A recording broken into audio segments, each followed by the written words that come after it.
The Islamic State of Iraq and Syria is a phenomenon so terrible and shocking it seems impossible. It controls an area the size of the United Kingdom, commits mass atrocities, and launches terror attacks abroad. But to understand ISIS, it helps to tell the story of its rise. And that story begins far away and many years before the group existed. In 1979, the Soviet Union invades Afghanistan to defend a puppet dictator against rebels. Young men from the Middle East flock in to join the rebels. Many see it as a religious struggle, and some develop extremist views. Among them is a well-educated young Saudi named Osama bin Laden. Also in Afghanistan is a semi-literate former street thug from Jordan, calls himself Abu Musab al-Zarqawi. They do not get along and never will, but will create the groups we today know as Al-Qaeda and as ISIS. The Soviets withdraw in 1989, and the Arab fighters eventually go home. Bin Laden grows Al-Qaeda into a global network to continue the struggle against Islam's enemies. Zarqawi forms his own group, but it fizzles. Both men later return to Afghanistan, now ruled by the Taliban. On September 11, 2001, Al-Qaeda attacks America from its base there. The US invades Afghanistan. Bin Laden flees to Pakistan. Zarqawi, still obscure, flees to a remote and lawless corner of Iraq.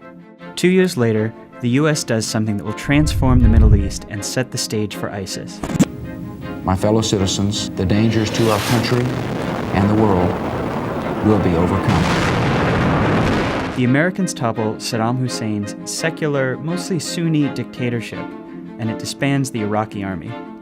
Thousands of Sunni Iraqi soldiers, angry and unemployed, join the insurgency. Jihadist groups, who are also Sunni, see this as a repeat of the Soviet invasion of Afghanistan, and again they flood in to fight. Zarqawi is among them.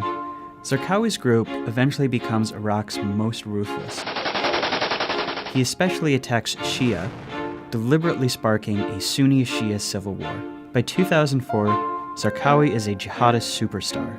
Al-Qaeda, isolated and weakened, attempts to bolster its image by forming an alliance with Zarqawi's group, which becomes known as Al-Qaeda in Iraq. But in 2006, Iraq's Sunnis rise up against Zarqawi, and the US kills him in an airstrike. Over the next few years, Al-Qaeda in Iraq is largely defeated. The Americans withdraw in 2011 from an Iraq that finally looks stable. 2011, the Arab Spring spreads across the Middle East. In Syria, dictator Bashar al-Assad cracks down violently on protesters. They eventually fire back, leading to a civil war. Assad fears the world will intervene against him, so he releases jihadists in large numbers from Syrian prisons, tinging the rebels with extremism and making it harder for foreigners to back them. Back in Iraq, what little remains of Zarqawi's group is still allied with Al-Qaeda, but now known as the Islamic State in Iraq.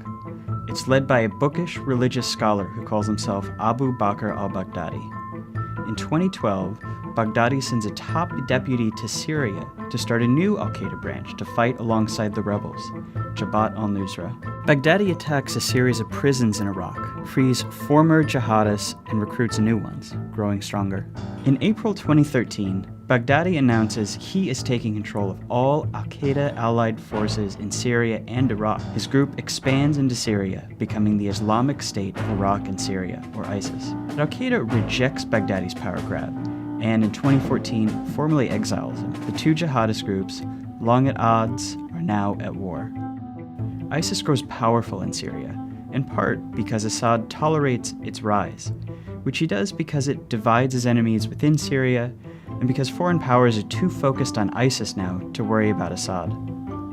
By June 2014, ISIS has built an army in Syria, and it launches a military-style invasion into Iraq. The Iraqi army, weakened by corruption, folds with little fight, and many Sunnis are tired of their Shia-dominated and increasingly authoritarian government, and welcome, or at least tolerate, ISIS's arrival. Within days, ISIS controls a third of Iraq and a big part of Syria.